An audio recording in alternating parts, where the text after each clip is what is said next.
Well, hello. Welcome to episode 9 of Queer Gals Watch the West Wing, the shortlist. I'm so excited, Leigh. I can't believe we're 9 episodes in.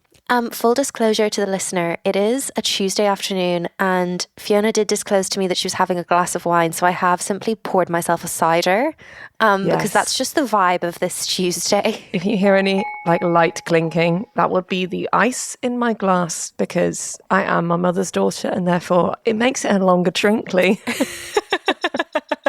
And it's very cheap, so the ice makes it taste somewhat palatable. Phenomenal. Yeah. So sorry about that, but it's been a week and it's only Tuesday. So I would Absolutely. I would really love for us to escape to a simpler time. I also, full disclosure to the listener, wept during this episode. So I think we should because I was so nostalgic for a simpler time. So I think we should just dive right into the episode recap. 100%. So yes, this week we are going to be looking at episode 9 of season 1 of The West Wing, which is called The Shortlist. And at the start of every episode they have, which is again very noughties, very quality TV, the previously on, or last week on. And Leigh, the choices that they had made for the previously on, they did not fill me with confidence. No, because we just immediately went into Leo's wife leaving him, Leo going to Prissy Boy Hoyne's AA meeting, the secret elite AA meeting, and I was like, oh no, it's all going to come home to roost. Yeah, so I was like, this is some classic Aaron Sorkin foreshadowing. He's just throwing it on thick right from the start. We did, however, a small note just about the structure of this episode. The structure is perfection. It's set over 3 days. So you have this fantastic ramping up of stakes, and no shade to the previous week's episode, but it wasn't the story and the script. Neither of them were written by Aaron Sorkin. So he wasn't a story credited or script credited for episode 8. And again, no shade, but you could tell. Yeah, it did feel like he'd taken an early lunch in the writer's room that week. Yeah. And so this week, he is back in the room, Leigh. He is fully back in the room and he did not come to play. No, he is toying with our emotions from the start. So we kick off, we're straight in. It's Monday morning in the White House. We're having some impeccable energy from the dream team that is Josh and CJ. And they're just sort of gossiping. Well, Josh is talking on the phone in a very professional manner. And CJ is on the other line. And they're doing lots of when you're on the phone and something exciting is happening, but you can't give it away in your voice, so you're sort of doing some wiggles and dancing. They're doing the full Love Actually, Laura Linney with the sexy graphic designer. Could you just give me a moment? And you do the happy dance and then you return to your hot hookup. We have CJ and Josh doing the Laura Linney dance in concert and it's very fun. Yeah, it's great. And we are excited because we're confirming someone, and it's sort of the whole episode is surrounding a candidate for the Supreme Court. Yes. So we find out later on that's the thing that they are celebrating. They are celebrating the fact that the current Supreme Court justice is confirming his retirement. And he's not necessarily a fan fave within the White House, to say the least. I loved him. Me too. I thought he was fantastically written. But insane, truly insane. Obviously, because something good has happened, cue an outrageous celebration from Josh. Josh really, a real touchstone of his character is just becoming his NFL touchdown celebration dance that he does whenever he has a professional achievement. He doesn't do things subtly. So it's he makes it everyone's business that he's just done his job. Yeah, he absolutely wants to be given a medal for achieving the things that he should achieve as a very high-powered White House official. Yes, 100%. There is a really kind of cute moment, kind of co-workers moment between Josh and CJ. They have a lovely little hug and a little woo celebration moment. Yeah, I love that he's acknowledging CJ's contribution and it's not just the Josh show. No. Also, we find out CJ's name in this episode. I missed this. CJ stands for Claudia Jean. No notes. It's stunning. In my mind, she was a Charlotte, but I love Claudia so much more. Claudia Jean. No notes.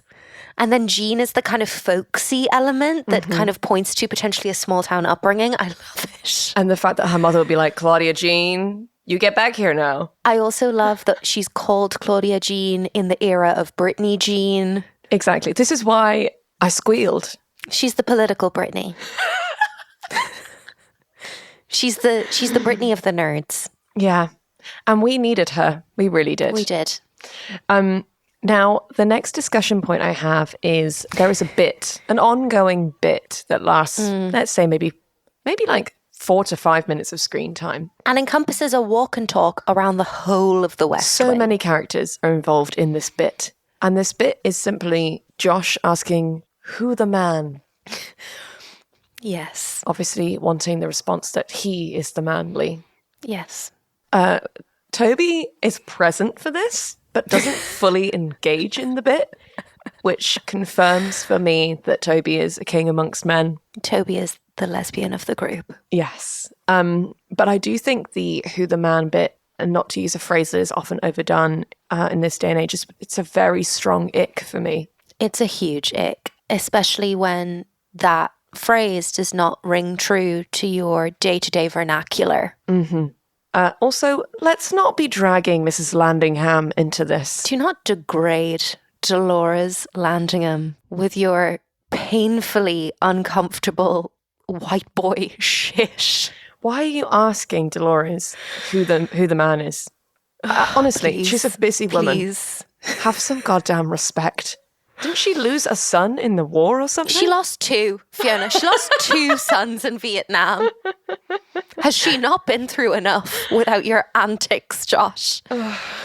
I will just bring this little section to a close by saying that when President Bartlet involves himself in this bit, he says to Josh, Sam, and Toby, CJ having excused herself to just continue with her job, Bartlet asks them who the man is, and Toby simply responds by saying, On this one, we'd like to think of ourselves collectively as the men, sir. Which has a very butch dyke energy, and it just confirms for me that Toby is in fact a lesbian icon. Agreed. Again, it's confirmed. There's no need to discuss further. Let's just have a quick flashback to CJ's outfit that she opens with. Stunning. I mean, I would not have said to you ever that anyone could pull off a red jersey roll neck, and yet somehow it's working for the woman, paired with a plaid suit. It's an iconic look. I think it's her strongest work look of the season so far. Agreed. And also for a character that's so conscious about the size of her neck. I'm so proud of her for wearing a roll neck. So proud. It's like bringing so much more material to an area that she's already so self-conscious of. So like I stand with CJ. Yeah. So what with all of this who's the man business, everyone's very G'd up, you know, everyone's very excited. Everyone's very thrilled at the idea that we're going to get a new Supreme Court judge. And this would be the first person during Bartlet's term that he's been able to put into the Supreme Court, correct? Yes, and also, you know, not every president gets to nominate a Supreme Court justice because it's a lifelong appointment. So it could very easily be that in an 8-year period, none of those justices retire or pass away. Yeah. So it's a huge moment for the Bartlet administration. So there's a lot of celebration and there's a lot of like, right, let's hit the ground running because they have a short list of people they'd like to nominate. It seems like they've chosen their candidate. And so now they're like going hard in for the vetting of this person. It's like, let's turn over every stone, let's look in every closet, find all those skeletons and like get this stuff sorted. Yes. Now everyone's going to be given jobs to do in this. Toby, CJ, Sam and Josh very much kind of fact-finding. Yes. And then Mandy is sort of leading their like how we're going to sell this candidate and the optics of that. The fanfare, if you will. Toby is on a roll. He is on one. Yeah, everyone's getting very fired up. And I'm really glad to see this because Toby was very sad for the last couple of weeks, obviously mourning his gay lover in Indonesian in Indonesian prison. I'm gonna put the wine to one side. Yes. Missing his gay lover. Kind of like a mopey cat. Very but I'm much glad that. to see that he's back on his game for the vetting of this Supreme Court justice, because arguably, Fiona, and this is a small prelude or preview, if you will, into our deep dive later, but arguably that is the seriousness with which a lifelong appointment to the most important court in the nation should be treated. Yeah, you'd think that it would be a role in which quite a long and deep vetting process would need to take place. Correct. Toby says, CJ, no leaks. If that name is leaked out before I want it to be leaked out, I'll blame you, and you'll find that unpleasant. Very hot from Toby. Very hot from Toby, which means that CJ responds by saying, I gotta tell you something, Toby. It's hot when you're like this. I love that for her. And it's just like, everyone's just very excited to be at work, and everyone's kind of like really like, they've got a lot of drive and purpose. And that is just what was missing. Last week was pedestrianly. And now we've got purpose. We've got purpose. We're jazzed. They are jazzed. Yeah, I put in our notes that Toby's back and his mojo is intact. And then Leigh, you've put what I can only describe as a completely unhinged thought into the group doc. I said Toby is on a roll and it's giving Howard Dyke stage manager, by which I mean I was personally aroused. No further comments. Thank you, Your Honour. I will just have a little bullet point here for nostalgia, for them working out which day of the week people would be watching TV, and therefore which day of the week it would be best to announce their candidate, because that just doesn't exist anymore, and that makes me really sad. No. Alas, no. They were like, oh, we need to do it on a Thursday because people are out on a Friday night, so less people are watching TV. Yeah. What would be the equivalent now? Like putting posts out at times when people are commuting, so they're more likely to be looking at their phones? Correct, yeah. Brutal. It's grim. Anywho, on to something more lighthearted. Josh once got drunk, ended up in Donna's house and shouted at her housemate's cat. Discuss? Yes, and Donna, this is said within the context of the fact that Josh is kind of getting ahead of himself that this Supreme Court Justice nominee is definitely going to get confirmed. And Donna's like, please, cautious optimism. I don't want you ending up drunk in my house, shouting at my housemate's cats in the middle of the night again. And I was like, where was this scene? Why have we not seen this scene occur? Why would you rob us of that? A little bit of conjecture, Leigh. Do you want to, as a writer, how did you see Josh getting into this scenario? I think it was a work thing. I think Josh had a moment where everything went a bit wrong. He had a bit of a bad day at work, maybe had a bit of an embarrassing moment with the press, let himself down maybe a little bit, and then just got a bit pissed and called Donna because he is in fact in love. It's very telling what house you end up in when you're sad and a bit pissed. And it normally speaks to true love. I would say, you know, when people are like, oh, a drunk man's words are a sober man's thoughts. I don't necessarily buy into that fully, but I think you've nailed it by being like, if you're sad and pissed, whose house are you going to? It tells you everything you need to know. It truly does. And Josh doesn't strike me as a cat lover. No, because he's shouting at the cats, but also a fascinating window into what we have discussed before, which is the fun girly house share that Donna is living in with other DC staffers. Because we did call that, we were like, we do see a girly house share for her. And so I'm kind of glad that we're right with that. Yes. But yes, Leigh, as we've said so many times, when people are happy and celebrating, alas, it must go wrong from here. Alas, it must. Cue the if arrival. Irish history has taught me anything. Cue the arrival of the world's most savage elderly man. He reminded me so much of my granddad, this retiring Supreme Court Justice. Having met your granddad on multiple occasions, I would agree. With all respect to James Douglas Sr. Listener, my grandfather is all of 5'1", and he does comport himself with the dignity of a retiring Supreme Court Justice. And by God, does he pull it off? He does indeed. So we meet Joseph Crouch. And this is the guy that's giving up his Supreme Court seat. So he is retired. He's choosing to retire because he is old. So old. They often are. Does he seem happy about it? No, not really. But No. sort of the reason that he gives for retiring is that essentially he thinks that Bartlet's sort of doing a bit of a shit job. So he might as well just like leave. It's not quite. What he's saying is he wanted to retire earlier, but he wanted to ensure that there was a Democratic president in office before he retired so that a Democratic president would be choosing his successor rather than a Republican. Okay, so I respect the strategy there from him. Yeah. What I respect less is him then saying to Bartlet, I wanted a Democrat, but instead I got you.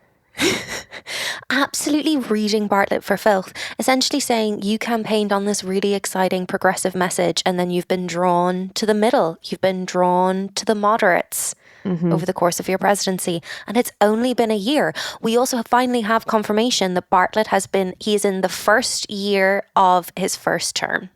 Which is really like the information that Leigh and I have been so desperately needing for the last 8 episodes. Another fantastic savage comment that Crouch comes out with is that you're going to get beat in 3 years. Because you're not as exciting as you were on the campaign trail. And to be honest, I think actually Bartlet could do with that level of honesty. Oh, absolutely. I'm really glad that this conversation is had. I will say that Bartlet does get like one little comeback in after this dressing down. Crouch kind of signs that he kind of finishes the conversation by being like, thank you very much, Mr. Bartlet. Not calling him President Bartlet, which is such a flex. And then Jed just like leans back in his seat and he's like, it's Dr. Bartlet, Your Honor. Can we just have a breakdown of Josiah Bartlet's resume? Because at what point did he get a doctorate? Like, when did that happen? He went to the London School of Economics. Yes, because famously he has, what did he say, that he had a Nobel Prize in economics? He has a Nobel Prize in economics. It would be interesting to know if he was at LSE as a postgrad or not. Surely it must have been postgrad. I think it would have been wild for him to go abroad for his entire degree. Because when would he have met Abby then? Yeah, because Abby feels very much like a college girlfriend, right? Yeah, 100%. I love that for them. What I could do is talk for hours about the life that Jed Bartlet may or may not have lived. But in fact, just going to jump to a very brief sidebar for a little cutaway that we have to CJ and Danny just out in the wild, just out in the streets of DC. Leigh, would you like to say some words about CJ's outfit? I was not ready. I don't believe that we've seen CJ in outerwear before. We have, in fact, I don't believe we've seen her outdoors. I think she has exclusively existed indoors up until now. Also, I think this is the first time that we have confirmation of time of year. It's very much winter because she's wearing like a big oversized black wool coat. It's just, it's a stunning silhouette. And her and Danny are awaiting the president and Justice Crouch coming out to announce the retirement. Personally, I feel like they look like they're cutting an attractive couple together, Leigh. Yeah, because to be fair to him, Danny also has an excellent coat, and that does a lot for anyone having an excellent coat. This is the thing with men. Coats and shoes. Yeah. Just do the work you need to do, lads. Yeah. Coats and shoes. 100%. Good coats and jackets. Regardless of what else you're working with. Because, no one needs to have fancy, things. No one needs to be wearing designer clobber.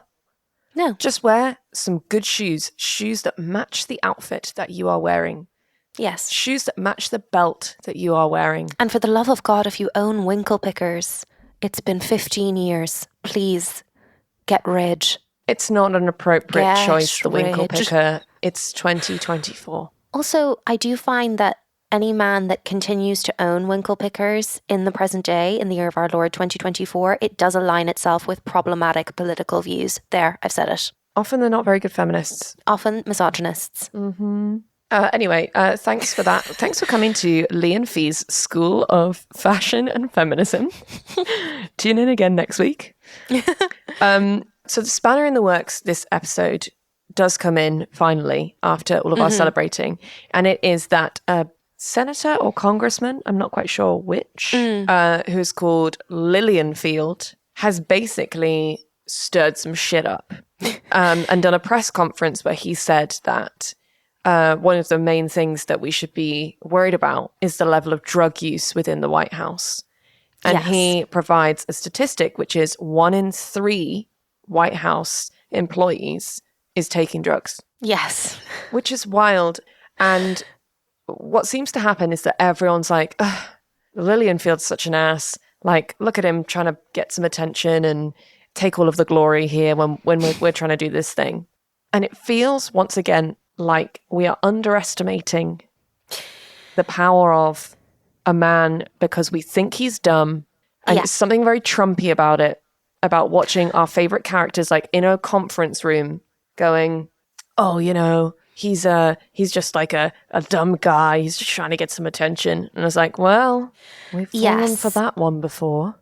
Actually, in March of this year, Rolling Stone released a new report, an exclusive, the headline of which Trump's White House was, quote, awash with speed and Xanax.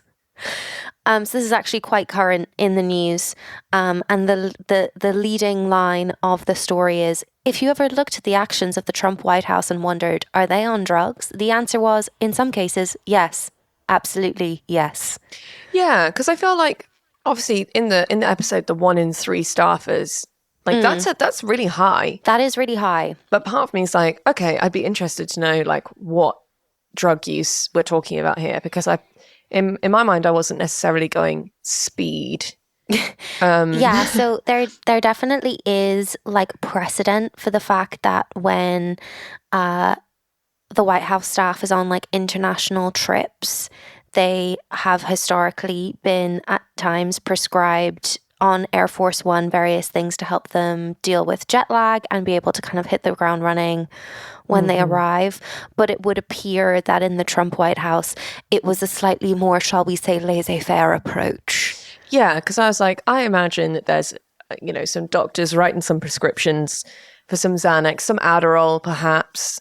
Just, you know, just misuse of pharmaceuticals was what I was thinking, less than like hard drugs. Yes. But, you know, it is, at the time of airing, it is 1999. So the whole kind of like shock horror, drugs equals bad feels like it would have actually had a lot of clout. Yeah, and also we had the crazy moment with Bartlet when he was high on opioids for his back pain. Oh my God, yeah. Which actually was referenced in the Rolling Stone article that John F. Kennedy reportedly took a cocktail of uppers and downers to fight his back pain. So maybe that was just a little shout out to JFK there from Bartlett. I could see that for Sorkin doing that. But yeah, so what we were trying to do is the gang were trying to have a little roundtable moment talking about the candidate for the Supreme Court Justice role, who is a person called Harrison. And they were just sort of talking about how Harrison's a good candidate because he hasn't really made public stands about a lot of things, especially really polarizing topics like abortion. So it means that on the face of it, the optics are that he's neither pro-choice or pro-life. So I think that was actually something that they were seeking to downplay. What Toby is asking Josh and Sam to play up is the fact that he clerked for a Republican judge. So they're saying he's like not partisan in his views. And Toby's actually asking him to downplay the fact that his views on abortion appear to be unclear. Oh, I see. So while Toby is briefing the lads, Josh enters the room, which is his workplace, I would just like to remind us. He's gotten very comfy as this young man. Yeah. And he just says, sup?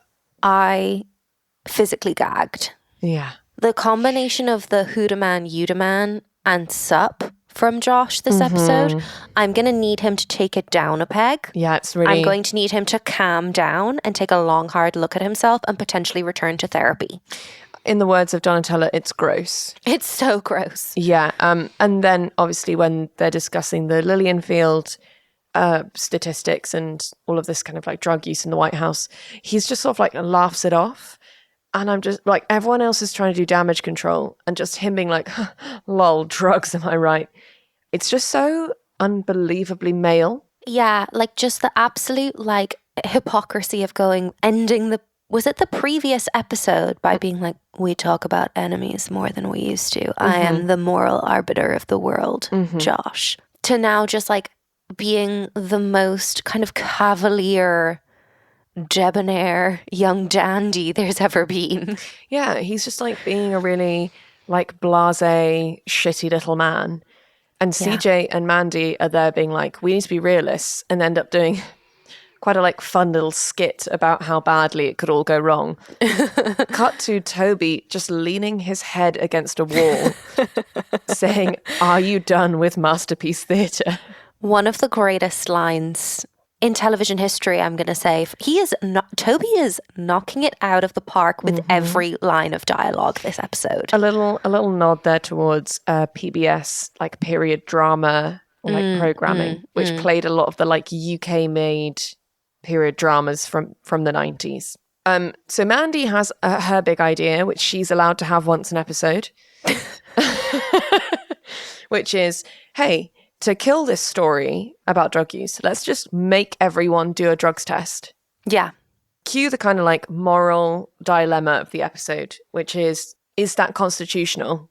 Is that an invasion of privacy for an employer to do to all of their employees? What's your thoughts, Leigh? I think it's invasive. You could be on any kind of medication for any reason, and that's not necessarily any of your employer's business. I think it's absolutely fair for, if that accusation is made, for kind of interviews to take place where your lifestyle outside of work might be a point of discussion. But I think it's a very slippery slope when you are ordering drug tests on your employees. It feels very kind of the big man. Yes. And when will you be running for president? Oh God. We're closing out this little section by hanging out with Toby for a bit. And yes, Toby is continuing to knock it out of the park, but also in kind of a much more like pragmatic way. He's kind of like unhappy. You know, he is grumpy. We know he is grumpy. And he says, we've been here a year and all we've got is a year older. Which is stunning, because I think he's absolutely reading Josh's behavior through this episode for absolute filth, because what he's saying is, Josh, you and Sam have absolutely loved using the fact that you're big boys in the White House to pull women for the last year, and you think it's an achievement and it's enough just that you, for your ego, work in the White House and you think you're amazing, but we actually need to do something with it. 100%. He also mentions that they have a 48% approval rating. And I don't know what that means. It means that 48% of Americans polled approve of the job that President Bartlet is doing. Okay, great. Well, that's not good. It's not great. No, it's not especially ideal. so early after winning your first term. Toby also says, I'm tired of being the field captain for a team who couldn't shoot straight. Yeah.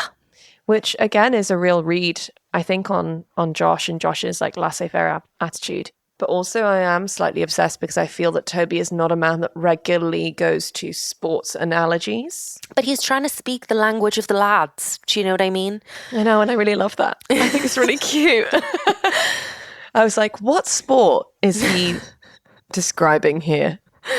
I was like, field captain isn't really a phrase that I understand. So I'm wondering if it's like a more American sport, like something like lacrosse. I don't believe that I am the person to confirm or deny. As the dyspraxic in the room. As the dyspraxic in the room who's recently had my curling wand confiscated because I keep burning myself with it.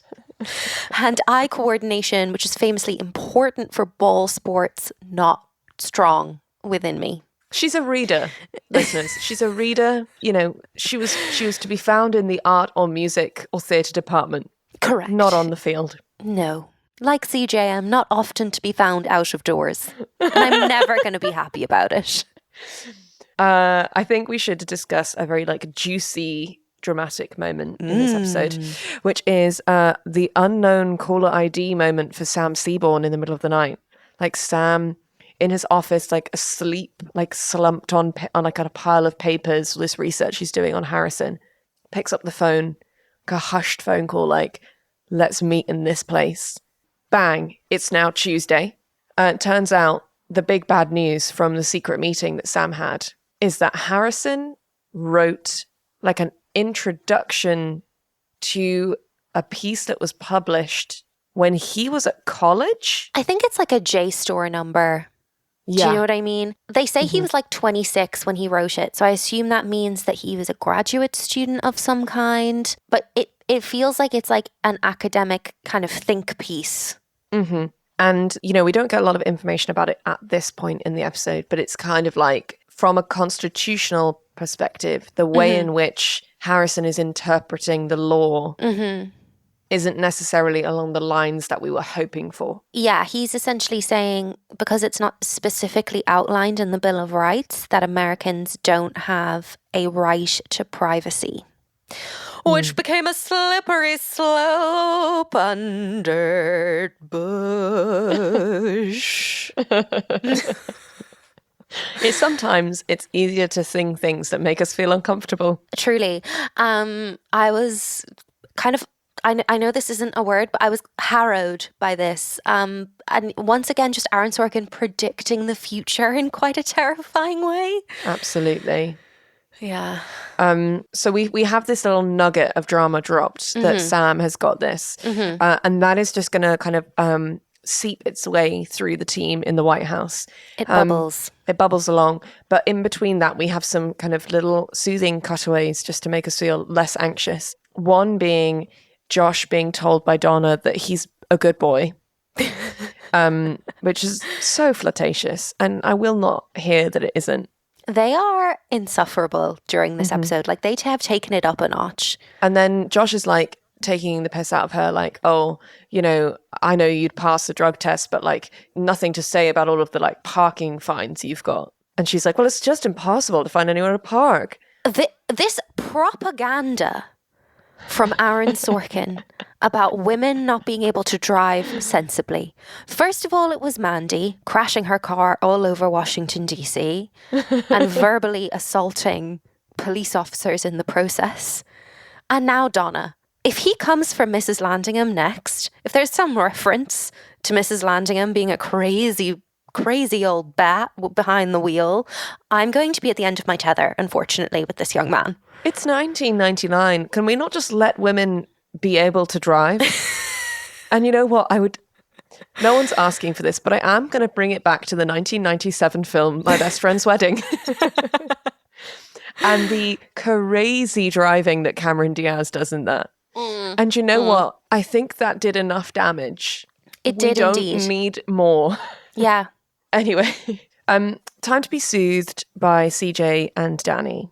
So CJ is doing another one of her lovely little press briefings and obviously absolutely nailing it. Yeah. And like as she walks away from the lectern, she like hands her notebook to one of her staffers and they like raise their eyebrows at her and she like raises her eyebrows back. I love the way that CJ is with her staff. I love that all of her staff appear to be women and they're all obsessed with her, and that just feels completely correct. And it would be the joy and privilege of my life to have a female reportee look at me with the love and respect that CJ's staff look at her with. Yeah, definitely. Something that I really enjoy is that Danny is always sort of like scurrying around after CJ. Yes. And yet it doesn't give beta energy. No.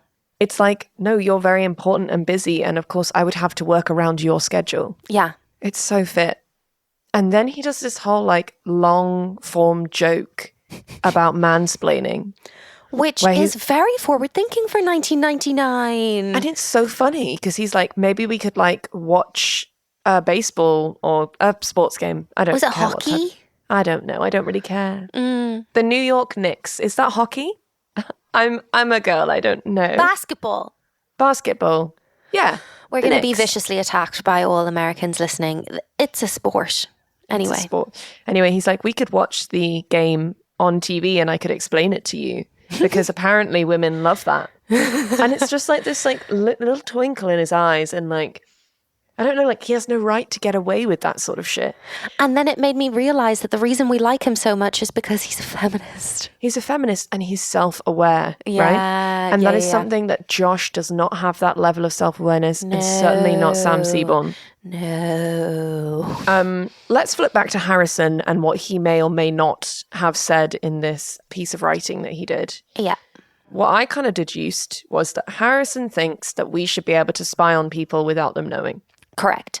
And that is eggy. It's deeply eggy. Yeah. Because it essentially gives the government permission to do what the Bush-Cheney administration did, which is tap people's private phone calls, which isn't great, especially when that's combined with racial profiling.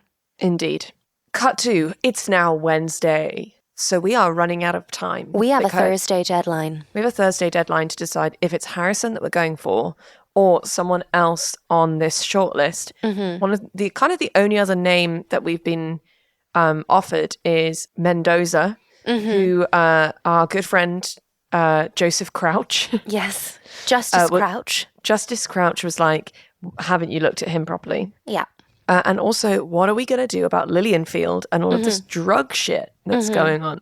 So Harrison has been called in by the press to have a chat. And Bartlet has invited in Sam and Toby because obviously they are the guys that they know that they are legal scholars. They know the Bill of Rights. They know the Constitution really well. And they're also the ones who are going to have to sell Harrison to the public. Exactly. And what then proceeds is a fantastic scene. Brilliant. Which is brilliant. Scene. I am going to come back to that, but first of all, I'm just going to say that Mandy's wearing a lovely grey suit and she's also wearing a roll neck, which means it's roll neck season. I think we're around Thanksgiving-y time in my mind. It's not, it doesn't look freezing cold outside, but it looks chilly. Yeah. There's a lovely moment.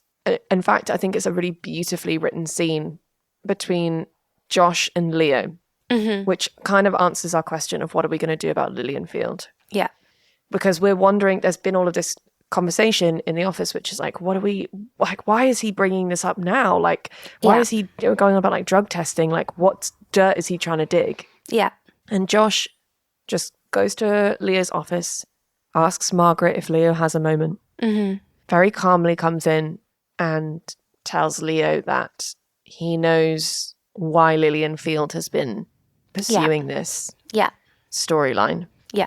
He says, it's one of the worst kept secrets in DC that you're a alcoholic in recovery. And Leo's like, yes, and Josh then has to, it must be such an uncomfortable situation, but the character does it with such respect for his boss. And obviously a man that he reveres as being I think it's more than that though.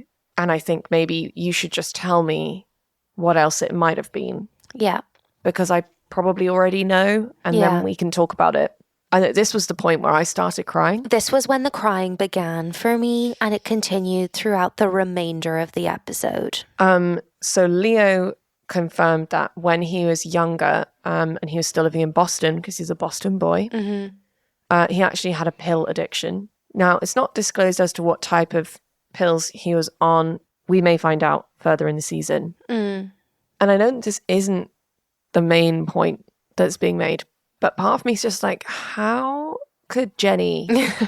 Well, no, I think it's much more recent than that. I think Josh leads into it by saying a drinking problem as an Irish Catholic in Boston wasn't a problem. And then I think he says something like, when was it? And Leo says 6 years ago. So Leo was in rehab 6 years ago is what he says. Okay. But then he says, that bit through the tears. He says, but the records of the rehab that I went to are private. And as it turns out, with the advent of the internet, this particular congressman, Lillian Field, has gotten hold of Leo's records that he was there, basically. Yeah. And just to circle back to Jenny, and I'm sorry, I will let this go. It's even more damning for Jenny. You know what? It is absolutely fine to call time on a relationship that isn't serving you anymore. There's no problem with that. But I just feel and obviously because of dramatic structure, she obviously couldn't say this, but part of me still angry at her for not being do you have your support system in place? Like, Yeah. big changes are challenging when you're in recovery. Yeah. Like, is there anything that you need from me? Yeah. But we got nothing from her. She was like, I'll be at the Watergate.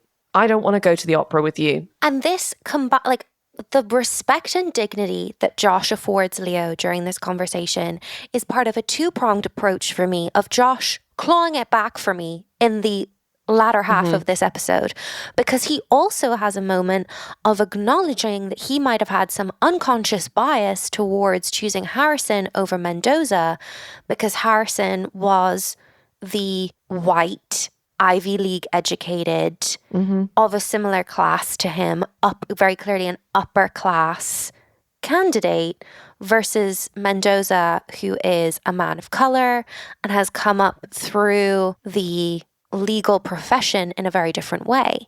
And I think it was gorgeous to have that moment of acknowledgement for Josh that maybe he had an unconscious bias himself towards choosing Harrison over Mendoza. And then this just like beautiful, respectful scene with his boss. I was like, oh, I do actually love Josh. And actually, he's really good at his job when he's not being an ass. Correct. Yeah. And he, and Leo looks terrified, because you would be, it's 1999 and you're in the White House. It's not time to be outed as an alcoholic and as someone who's also been in drug rehabilitation. And Josh says, you're Leo McGarry. You're not going to be taken down by this small fraction of a man. I won't permit it. Sobs. I've actually got goosebumps just reading that out. Let's lift our spirits by talking about Danny and the goldfish. So, context. There's a little cutaway earlier in the episode where Josh and Danny have a very sexy walk and talk about Harrison, but it's also not about Harrison, where they both looked sexy in big coats. And Josh was basically like, Danny, don't write anything about things you think you know about, but you might not know about them. Also, by the way, CJ likes goldfish. Cue Danny arriving at CJ's office with a live, living goldfish in a goldfish bowl. This is queer culture.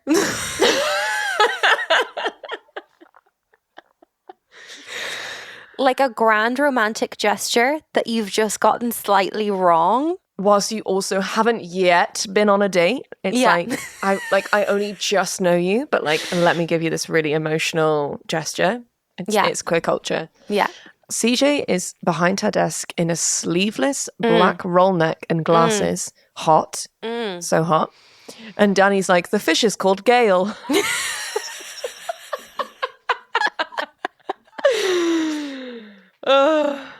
It would transpire that Josh meant she likes goldfish crackers. Yeah. Like the snack. And he maybe purposefully kept that unclear. He kept it unclear, but I love that Danny went the whole 9 yards and was just like, I'm going to go for it. And CJ loves it. CJ's into it. She's like, this is hilarious. And then she gives him a little kiss on the cheek. And the look on this actor's face when he receives a kiss on the cheek from Alison Janney is befitting of the moment for me. Yeah. A look of wonder, truly. So pleased, but not pleased with himself. And that's the key. And then as he goes to leave, he just turns back and he goes, keep your head in the game. And it's a very sexy, Danny's version of go get him, tiger. Yeah. But not in a keep working because you'll have to work to get it right. It's you're going to nail it. Just keep doing what you're doing. It's very Troy Bolton, another lesbian icon for the ages. You're not wrong. Back to Harrison and how much we hate him. So Harrison is in the Oval Office, I think, with Bartlet and with Sam and Toby. And they're needling him to find out if he's a bad person. And he's giving responses that make him seem like a bad person. Yeah, because he resents the fact that he's even being questioned, which is hilarious because he's not been confirmed yet and he will have to have a hearing with the Senate Judiciary Committee before he can be confirmed, where he will be questioned. Yeah, it's not a shoo-in at this point. Yeah. And that's the sort of thing that they've really written this character of Harrison, we're only ever going to see him in this episode. Yeah. He's so well-rounded because it's that privilege. It's the entitlement. Being perfectly structured. And there's some really fantastic, low-key power moves going on in here because Harrison, first names Sam. He doesn't call him Mr. Seaborn. He calls him Sam, and calls him this young kid. And so just like to really subtly do a little like power shift, Bartlet calls him Peyton, which is with Harrison's first name. And it's so classy. It's such a classy taking down a peg of a person. He's dressing him down, but like by just being like, no, hey, we're just being casual. I mean, you're being casual with my staff. I'm just being casual with you. Yeah. Stunning. No notes. And then we had, as you mentioned before, the Aaron Sorkin predicting the future. It's terrifying because he gives Sam this monologue where he basically says, this is not about abortion, it's about the next 20 years. And then he summarizes the kind of big themes of the last couple of decades. And then he says, in the next 2 decades, it's going to be privacy. We're talking about the internet. I'm talking about cell phones. I'm talking about health records and who's gay and who's not. And moreover, in a country born with the will to be free, what could be more fundamental than this? I was sobbing at this point, not only because all of this came to fruition in the noughties, but also abortion got the chopping block as well. So just a beautiful moment of like what America was meant to be. Yeah, and I didn't see that moment coming from the character of Sam. No, and it made me realize that Sam does actually fucking love his country, which I love for him. Yeah, and I think it's what kind of in the way that we needed that moment with Josh and Leo, I really needed this moment with Sam to remember why he works for the president. Just for him to be serious about his job for 2 minutes. Speaking of being serious, let's go back to Mandy and Josh doing the Mandy and Josh thing, which is just like Josh having an opinion and therefore Mandy having to have the opposite opinion. It's so boring that Aaron Sorkin was like, oh, the character of Mandy didn't work out when he spent the entire first half of the first season putting her on the wrong side of every argument. It's like, well, of course the character didn't work out. You never let her be the moral victor. It's always her male antagonist that always gets to have the correct view. Which is frustrating because actually the Mandy and Josh thing of having like the opposite end of an argument actually is a really useful way to, as a writer, kind of play devil's advocate and put all of the issues out on the table. But I do think that sometimes you need to take it in turns as to who gets to be the moral victor. Yeah. And Mandy gets given the job of saying like, well, Harrison is the better choice because optics-wise, he is a middle lane candidate. He is going to be easier to squeeze in. Like, he doesn't have outlandish opinions about anything that he's made public. Yeah. He's not going to rock the boat. And Josh gets to like sideswipe in and go, yeah, but Mendoza is the opposite of that. He will rock the boat and he will make changes. And here are the amazing things that he already stands up for. Yeah. And you're like, okay, that is great. And it is a great moment for us to celebrate Mendoza as a political character. And also the actor comes in and absolutely slays the final scene. This actor is phenomenal. Like, he is every inch a Supreme Court justice. But what I found interesting was like, what Mandy's saying isn't wrong, and also it doesn't have less value, because actually there's a huge amount of that, what Mandy's talking about, happening in British politics at the moment, which is people that don't really stand for anything but are just career politicians, like bringing the Labour Party closer towards centre and losing that edge and that bite that obviously a percentage of voters are really looking for and really hungry for. But there's this huge majority, right, that are just like, okay, if Bartlet's losing popularity, is it better for us to put someone in the Supreme Court that appeals to more of the masses because he doesn't really stand for anything? Yeah, I just thought it was a very interesting argument, but I just feel frustrated that Mandy has to be the fall guy. Yeah. Every and she time. always gets the less sexy argument. Yeah, she's always the realist. Yeah. Whereas Josh gets to be like the optimist. And that, unfortunately, is the patriarchy. Yeah. There's a really interesting, just tiny scene between Harrison and the lovely Charlie. So Charlie has been given the job to just stay with Harrison and make sure he has everything that he needs whilst the president and his team are doing all of their kind of background work. And Harrison, like, you can see Harrison clock Charlie and be like, you don't have to be here, like, I don't need to be babysat, basically. You can go, and dismisses him. And then as Charlie's leaving, he's like, oh, you seem familiar.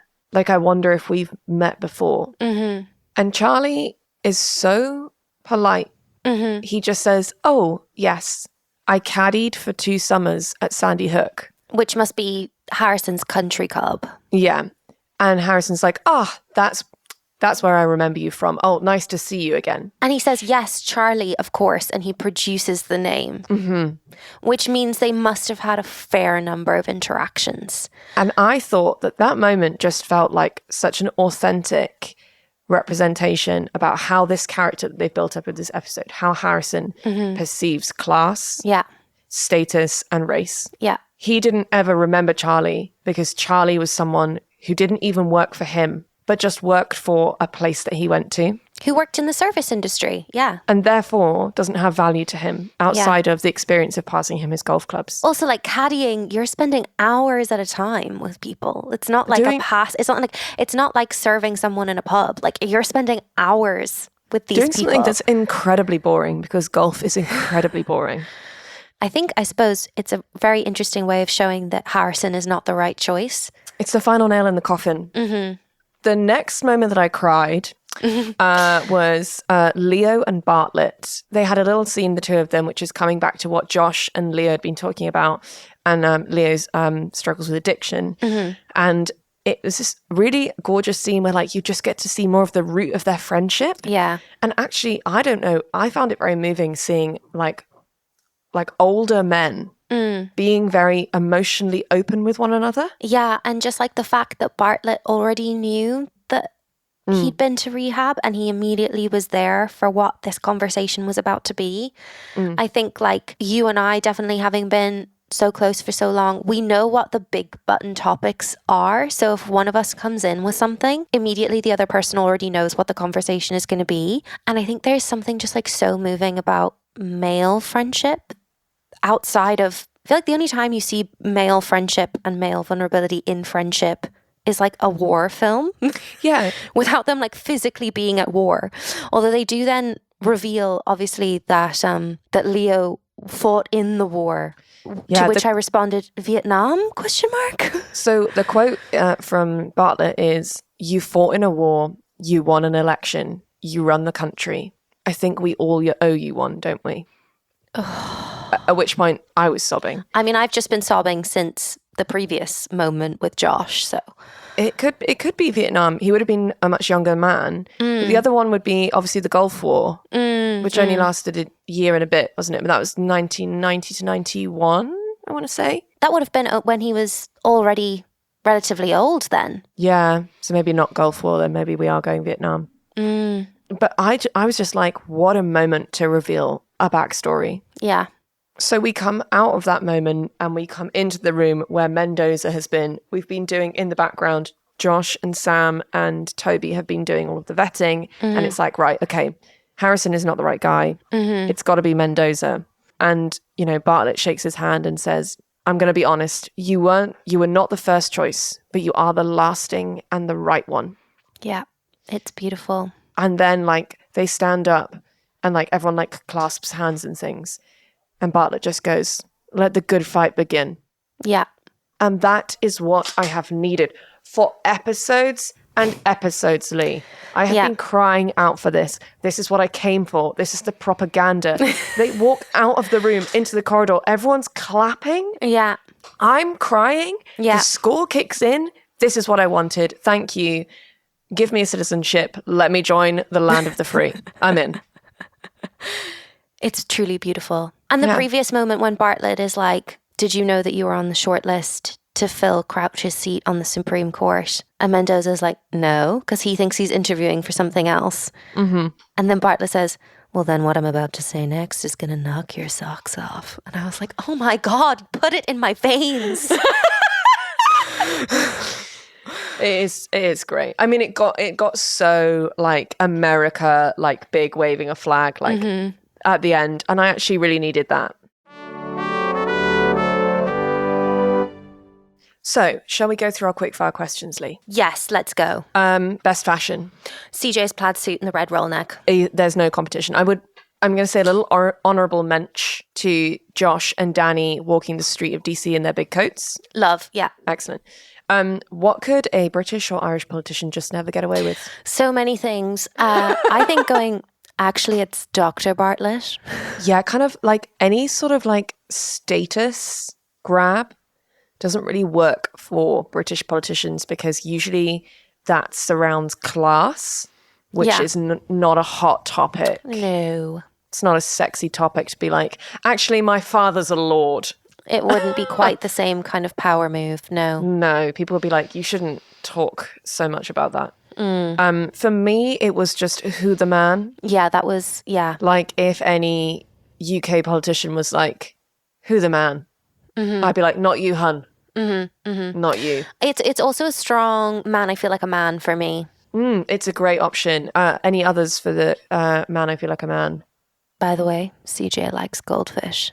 Just the kind of seamless, like, I know what girl you have the hots for. Let me just throw in a little. And I also know what she likes. Yeah. I love it, but I also hate it. Yeah. It's a perfect candidate for man, I feel like a man. Mine, I think, was Let the Good Fight Begin. Yeah. Because it just felt very like It felt good. men being men, you know? Yeah. Making plans and running countries because we're men. Yeah. We, in terms of our like roster of like big ticket issues like guns, abortion, free speech, religion, it was quite a jam-packed episode with that because obviously we're talking about the Supreme Court. But I think kind of the winner of that for me just had to be Sam's like very cinematic speech. Yeah, 100%. It's potentially one of the most openly politically motivated speeches of the TV show so far. Yes, absolutely. And Leigh, what made you the proudest to be an American? I think just the performance of the actor playing Mendoza really kind of unlocked something quite deep within me that has been, as we will discover in the deep dive that I'm about to do, bubbling within me for approximately 8 to 9 years of the degradation of the Supreme Court. Everything that, you know, it was kind of meant and supposed to be. Like, give me a Mendoza any day of the week. Do you know what I mean? Yeah. Thank you for listening to me waffling on about this episode. But I think it's high time that we learn a little something. Yeah. So we're going to dive into kind of what even is a Supreme Court justice and what's kind of been happening with the Supreme Court in recent history, but in a fun, frisky and fun way, because I've had like 2/3 of a cider now, and as we know, cider makes me a little bit leery. So we move. I'm ready for a fight. I'm feeling scrappy. So, Fiona, the year is 2016, the last 10 months of the Obama administration. Supreme Court Justice Antonin Scalia unexpectedly passes away. Undoubtedly, by all accounts, both Democratic and Republican, a vibey vibe, like a fun guy, a conservative justice, but beloved by all. Him and RBG, notorious RBG, whom we loved. Also, rest in peace. They had a shared love of opera. They got on like a house on fire. He passes away. Obama is then super excited because he didn't think he was going to get to nominate a Supreme Court justice. He nominates Merrick Garland. This is in February. Garland was a moderate. He has been in the past praised by Republicans. And hours after Antonin Scalia's death, Senate Majority Leader Mitch McConnell, dare I say, one of my all-time most slappable faces, declared that any appointment by Obama is null and void because the American people deserve to have their say in the election in 10 months' time over who they want appointing the next Supreme Court justice. Which is, in fact, wrong. Yeah, I mean, Obama still had 10 months left in his administration, but alas no. Basically, Mitch McConnell refuses to bring Merrick Garland's appointment even to a vote in the Senate. He doesn't even raise the motion to begin hearings. That's crazy. And there's like no one that can hold, like they can't like group up and be like, Mitch, we have collectively got a majority that think you're making the wrong decision. Because they didn't, because the Republicans had the majority in the Senate because of unfortunately, Obama had his ass handed to him in the 2014 midterms. And so Republicans had the majority in the Senate. Therefore, Democrats did not have a majority to push through Merrick Garland's confirmation. Okay. So the Supreme Court is gridlocked, basically, because now they have 8, which means down party lines, they are divided 4 and 4 on most major issues. Therefore, very little gets done. In August, Mitch McConnell said, "One of my proudest moments was when I looked Barack Obama in the eye and said, 'Mr. President, you will not fill the Supreme Court vacancy.'" What a really, supportive thing to say to someone in your industry. 100%. What a fucking prick. Oh, Fiona, this is only the beginning of it. I have so much more to say about Mitch McConnell, but he is not the star of the show this afternoon. So then getting a Republican president who can then nominate a conservative to the Supreme Court becomes a major motivating factor for conservative voters in the 2016 election, which is Trump versus Hillary, as we recall. And some Trump voters who maybe had misgivings about him individually decided to get over that and voted for him on the basis that the Supreme Court seat was so important and needed to be filled by a conservative. That's crazy in itself. Yes. So essentially, it's as though Obama's last 10 months in office didn't exist. And the seat is then filled by Trump's nominee, Neil Gorsuch, in April of 2017. Neil Gorsuch, when he was nominated, which is the little scene we saw outside in the episode today, there were a lot of protesters outside when he was being nominated. He was most famous prior to his nomination for his role in the Hobby Lobby case, in which when Obamacare went through, which included provisions for employers to help provide contraception through health insurance to their employees, Hobby Lobby owners claimed that they didn't want to, although they had been up until now through their employee health coverage scheme. Now, since it was Obamacare, they came out and said that on religious grounds, they objected to covering their employees' contraception. Hobby Lobby, like a shop, like a craft shop. Like a craft shop, yeah. Okay. But okay, Neil boomer. Gorsuch was famous as a judge on the national stage. The only thing he was famous for on the national stage prior to Trump nominating him was the fact that he sided with Hobby Lobby. The man who sided with Hobby Lobby against Hobby Lobby employees being able to, for example, get an IUD or have the pill paid for by their health insurance. Christ. Yeah. He also had complaints leveled against him during his nomination for, he was a professor at the University of Colorado Law School before he became a Supreme Court Justice. And a female student, Jennifer Sisk, came forward with a formalized complaint to say that when she was in one of his classes, he asked, "How many of you know a woman who has stayed in a job purely to take advantage of the maternity leave options and then has immediately left that job?" And then very few people raised their hands. And then he basically said, "It happens all the time. Women are out here taking advantage of maternity schemes." It's almost as if they had the choice whether or not to have the child, they could plan it at a time that might better suit their career. But, if you don't offer people birth control, then how can you be mad about them taking maternity leave?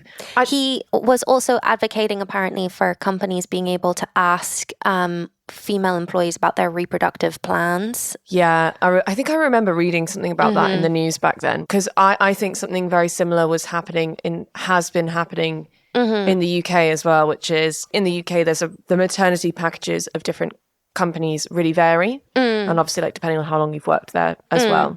And so there have been a lot of kind of men asking the questions, which is are you only in this job for the maternity leave? Yeah, exactly. So, there was some concerns that maybe he was a misogynist, but that is obviously allegedly. And Senator Ted Cruz, an absolute fave of ours here, had expressed a willingness to indefinitely block any Supreme Court nominee if Hillary Clinton won the election, then chastised Democrats for attempting to stop Gorsuch's nomination. What happens here is, previously, in order for a Supreme Court justice to be confirmed, they needed 60 out of 100 senators to vote yes.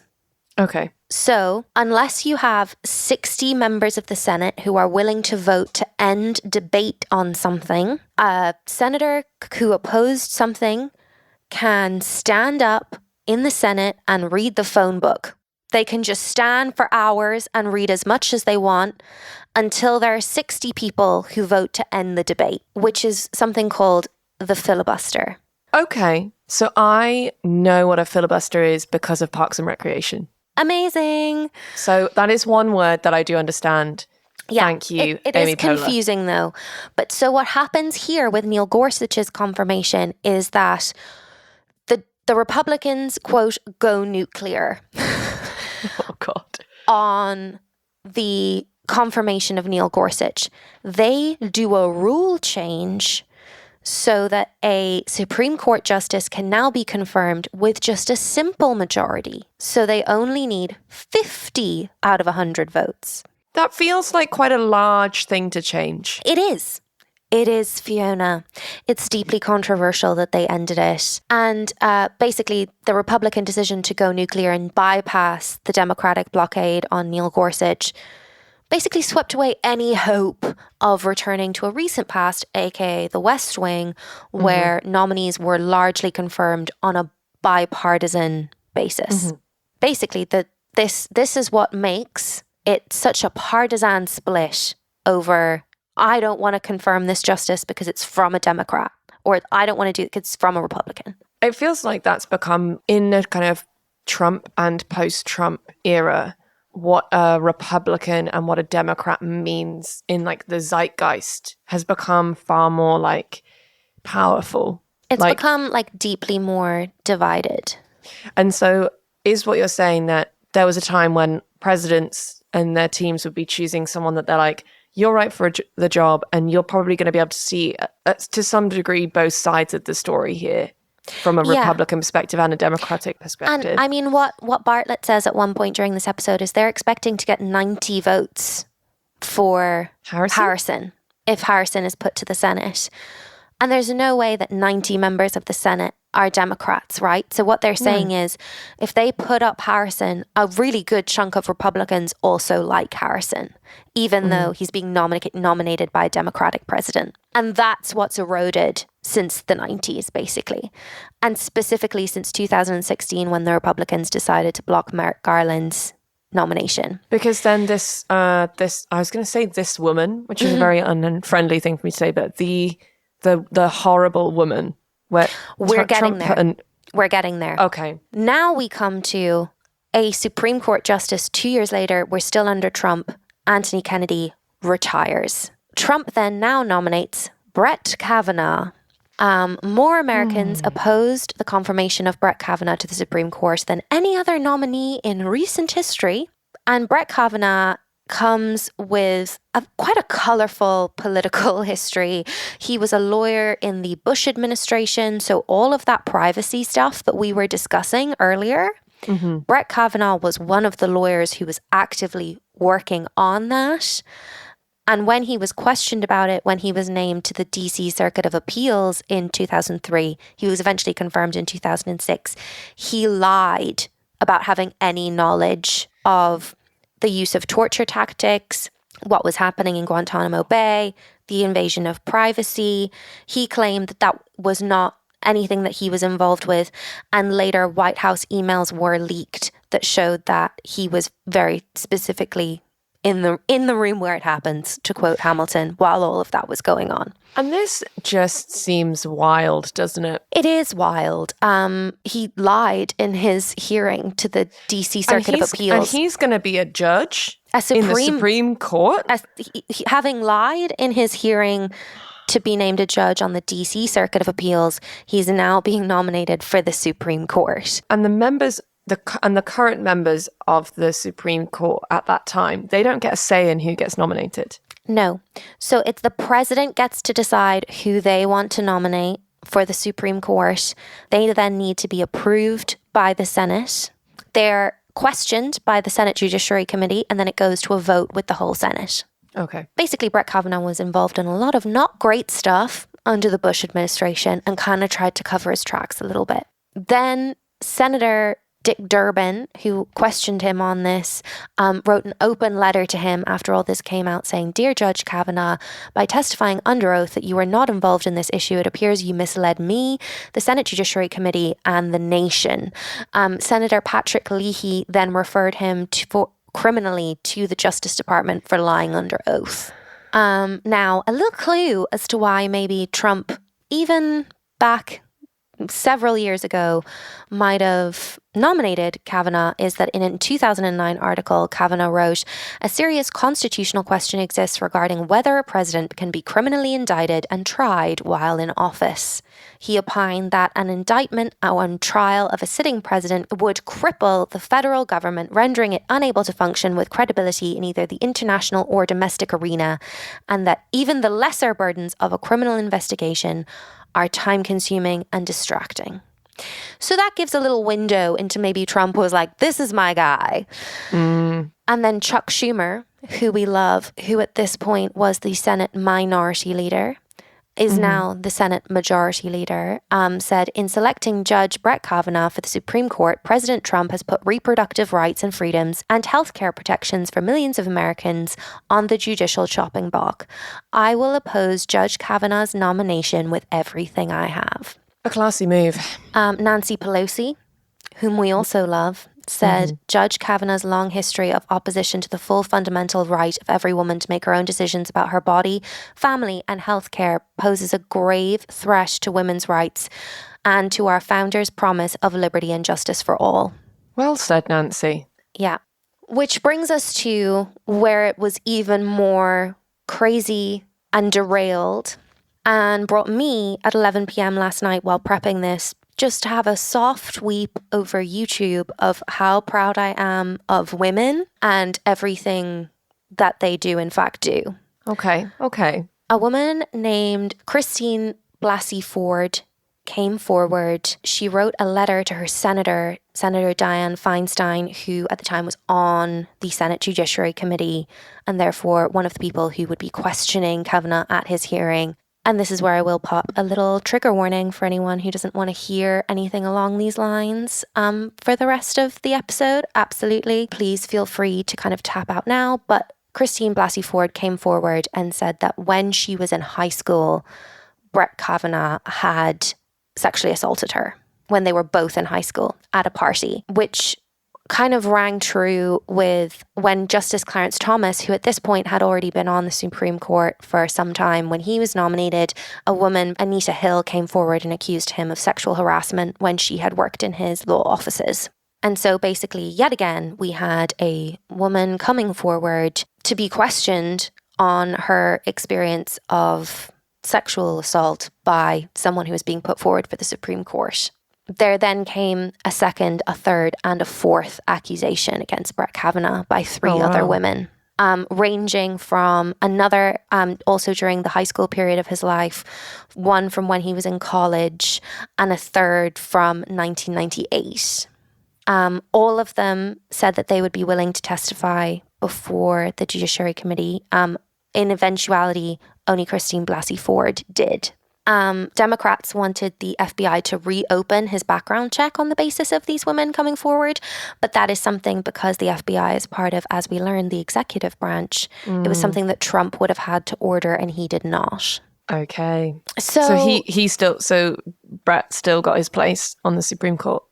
He did still get his place on the Supreme Court, but I did just, if I may, want to read a small statement from the prepared remarks of Christine Blasey Ford for us, because she as a woman just means a lot to me. I think she's an incredibly brave person, and I think despite the fact that he was ultimately brought to the Supreme Court, I think it's really important that she's not someone who is lost to our memories or to history, because what she did, I think, was incredibly brave. So she introduced herself in her opening statement to the Senate Judiciary Committee by saying, "My name is Christine Blasey Ford. I'm a professor of psychology at Palo Alto University and a research psychologist at Stanford University School of Medicine. I was an undergraduate at the University of North Carolina and earned my degree in experimental psychology in 1988. I received a master's degree in 1991 in clinical psychology from Pepperdine University. In 1996, I received a PhD in educational psychology from the University of Southern California. I earned a master's degree in epidemiology from Stanford University of Medicine in 2009. I've been married to Russell Ford since 2002, and we have 2 children. I am here today not because I want to be. I am terrified. I am here today because I believe it is my civic duty to tell you what happened to me while Brett Kavanaugh and I were in high school. I understand and appreciate the importance of you hearing from me directly about what happened to me and the impact it has had on my life and my family. She then goes on to describe the party that she was at in high school where Brett Kavanaugh, she alleges, sexually assaulted her. And she ends her prepared remarks by saying, apart from the assault itself, these last couple of weeks have been the hardest of my life. I have had to relive my trauma in front of the entire world and have seen my life picked apart by people on television, in the media, and in this body who have never met me or spoken to me. I have been accused of acting out of partisan political motives. Those who say that do not know me. I am a fiercely independent person and I am no one's pawn. My motivation in coming forward was to provide the facts about how Mr. Kavanaugh's actions have damaged my life so that you can take into serious consideration as you make your decision about how to proceed. It is not my responsibility to determine whether Mr. Kavanaugh deserves to sit on the Supreme Court. It is my responsibility to tell the truth. I just think she's an incredible woman. And when she came forward, I remember watching her on television, and it just meant a huge amount to me to see a woman do that, especially such an accomplished woman, to stand and talk about something that happened to her as a teenager. Yeah. It's one of the most vulnerable and powerful things that I've ever seen. And I think as a woman and as someone who's had similar experiences, it meant a huge amount to me. Yeah. And I think it's a wonderful reminder that, you know, when people bring up historic incidents, sometimes they aren't necessarily always treated with the weight and respect of like more recent acts of assault or rape. And it takes a very specific person to be able to open up about something that happened in a very different part of their life on a globe. Like, she's not on a global scale. Yeah. You know, everyone's looking at you. And to be able to prepare a statement that is so measured and honest and clear and about something incredibly emotive that still, once again, is just a woman being like, if I measure my emotions, this will be received better.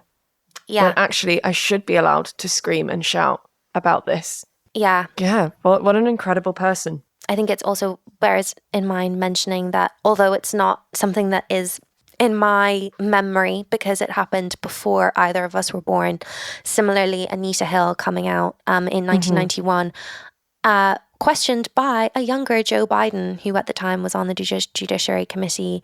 And I would urge anyone, it's on YouTube, that the whole exchange that Anita Hill and Joe Biden have in that hearing is, honestly, makes me proud to be an American. The whole demeanor of the conversation, I think, is so dignified from both sides. And it's incredibly powerful to see Anita Hill also speaking about her experiences in 1991. And Joe Biden actually pauses the proceedings to ensure that her parents can come and sit behind her while she's speaking. And there's a gorgeous moment where he just waits for her family to come in to make sure that, and he asks other people to move so that her parents can sit down. And it's just a beautiful, beautiful moment of respect to watch. It's that thing, isn't it? And often, and we find ourselves doing this in a much smaller way day to day, where we really celebrate things as like wins, like this incredible moment where this person like gave like a woman space or the platform to speak. And often, you know, Leigh and I do speak in a very like celebratory way about these things, but we are very aware that also that should be the bare minimum. Oh, absolutely. 100%. We are very aware of that. And I think it's, you know, when we say about Joe Biden providing that person with comfort when they were doing something that was incredibly vulnerable. it is good for us to talk about it and for us to celebrate that moment, because it's reminding us that actually the bare minimum is something that we should be striving for all the time. That shouldn't be something that historically only happens in 1991 or because a particular political figure is there. Yeah. It should be something that is happening the world over all the time. Yeah. And I think the fact that both Clarence Thomas and Brett Kavanaugh were still ultimately confirmed to the Supreme Court and still both sit on the Supreme Court to this day, I think shouldn't take away from the fact of how important what both Anita Hill and Christine Blasey Ford, what they did remains equally important despite the ultimate outcome of those hearings. Needless to say, Justice Kavanaugh had a kind of slightly wild response to all of this in the Senate Judiciary hearings, saying my family and my name have been totally and permanently destroyed by vicious and false additional accusations. You have replaced advice and consent with search and destroy. Since my nomination in July, there's been a frenzy on the left to come up with something, anything to block my confirmation. People have been willing to do anything to make physical threats against my family, to send violent emails to my wife, to make any kind of allegation against me and against my friends, to blow me up and take me down. You sowed the wind, and for decades to come, I fear the whole country will reap the whirlwind. Which is a really nice, positive and friendly entrance into the Supreme Court for that individual. It's also simply not the way that a judge should comport themselves, regardless of what. I mean, I completely understand that it is never okay for someone's family to be threatened with violence, but no matter what is going on, that is not how you should comport yourself as a judge. No. He's also said that the behavior of several Democratic members of this committee during my hearing a few weeks ago was an embarrassment, but at least it was a good old-fashioned attempt at a borking. Those efforts didn't work. When I did at least okay enough at the hearing that it looked like I might actually get confirmed, a new tactic was needed. Some of you were lying in wait and had it ready, a long series of false last-minute smears designed to scare me and drive me out of the process before any hearing occurred. You tried hard. You've given it your all. No one can question your effort, but your coordinated and well-funded effort to destroy my good name and destroy my family will not drive me out. I don't even know what to say. It's horrifying. It's such a degradation of that office. Also, they're allowed to ask you, again, as with Harrison, they are allowed to ask you questions. That is what they are there for. You don't get to have the moral high ground and be so horrified at the thought that you're being questioned, because you're being questioned for a lifelong appointment. And therefore, it's really important that you be able to back up why you should have that role. Are you going to talk about her? Yeah. Okay. We're now but I was talking about that hateful woman. I was talking about Amy Coney Barrett. Yeah. So I as I say, I had a slightly rageful deep dive into the confirmation of Brett Kavanaugh last night at 11 p.m. But suffice to say, that was the second Supreme Court justice of 9 that Trump got to confirm. And now we're going to come to the third Supreme Court justice of 9 that Trump had confirmed, because sadly Ruth Bader Ginsburg passed away 2 months before the 2020 presidential election. Some might say that if it had been within 10 months, Leigh, it wouldn't have been fair for the American people not to have been able to vote for the person that could have been doing that. Some might say America should have been allowed to have their say, but apparently on this occasion, it was fine to rush through the Supreme Court candidate, because it was coming from a Republican president. In political terms, Barrett is the dream candidate for conservative Republicans because she is 48. And as I say, it is a lifelong appointment. So we will be living with Amy Coney Barrett for many years to come. She is a devout Catholic and a mother of 7. How she's had time to have 7 children and also somehow become a Supreme Court judge, good honor is all I have to say. Fair play. Senate Democrats did try and slow down the confirmation process until Biden would be in office, but unfortunately the Republicans had control of the Senate at the time, so they were not able to do that. Again, Senate Majority Leader Mitch McConnell, the Senate has done the right thing. We're moving this nomination forward, and colleagues, by tomorrow night will have a new member of the United States Supreme Court. The man, by the way, who led the effort to prevent Merrick Garland's nomination in the last 10 months of the Obama presidency. Chuck Schumer now Senate Majority Leader, at the time Senate Minority Leader, said, quote, "Nearly every Republican in this chamber, led by the Majority Leader 4 years ago, refused to even consider the Supreme Court nomination of a Democratic president on the grounds that we should wait until after the presidential election because the American people deserved a voice in the selection of the next justice. My colleagues, there is no escaping the glaring hypocrisy. As I said before, no tit-for-tat, convoluted, distorted version of history will wipe away the stain that will exist forever with this Republican majority and with this Republican leader." Oh, shots fired. Had the Republicans not done away with the filibuster as regards Supreme Court nominations, of course, she would not have had enough votes to go through. But because they'd done away with the filibuster, they were able to push through her Supreme Court nomination very quickly. Because they only needed 50%. Yes, and University of Texas law professor Stephen Vladek said that with Bart's confirmation, the court would be transformed into the most conservative court since the 1930s. Yeah. Which, of course, has borne fruit for Republicans very quickly with the overturning of Roe versus Wade. Yeah, 100%. Like, it's now in a position, right, where you actually have a Supreme Court that has a really overt leaning in a political direction. Yes, and is now the Supreme Court is ruling on whether several of Trump's criminal indictments can go ahead or not. And 3 out of 9 of them were appointed by Trump, the man that they are now ruling about. So in terms of the power of the Supreme Court, can they just be like, no, that's not got grounds, it doesn't count, you can't charge him with that? It has to work its way up through the lower courts to get to them. Right. So this could all of Trump's charges could all just be going on for years and years and years. Correct. The Supreme Court is already dealing with several rulings about whether Trump is immune from criminal prosecution and similar things. But there is a silver lining, which we've been struggling to get to, but we're finally here. Justice Stephen Breyer, who was 83 and appointed by President Bill Clinton in 1994, did in 2022 retire under quite considerable pressure to retire, to be fair, because people were like, please, we need to make sure that we have a young liberal justice on the court. And so it would be really helpful if you retired now while Biden is president, like, please. And so in 2022, the Senate voted 53 to 47 to confirm Judge Ketanji Brown Jackson as the 116th Supreme Court Justice. And she is the first Black woman to ever serve on the nation's highest court. Wow, that's an amazing feat, but also, you know, in its own way, a sad statistic. Absolutely. There is a really fun, cute photo that I would implore people to look at, which is of Biden taking a selfie with Justice Ketanji Brown Jackson to celebrate. It's a very adorable photo.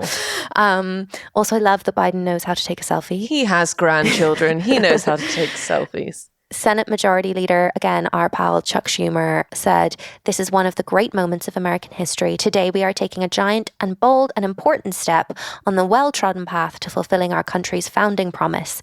This is a great moment for Judge Jackson, but it is an even greater moment for America as we rise to a more perfect union."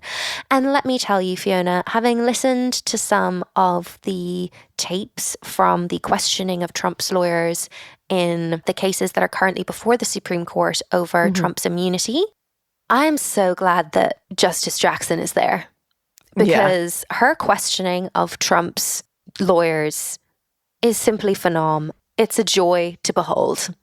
It's going to be a really exciting time for her to have joined the Supreme Court. I mean, I don't envy her because obviously she's such a hard job, isn't it? She's now in the minority on the Supreme Court with several clowns trying to do what should be a very sober and serious job.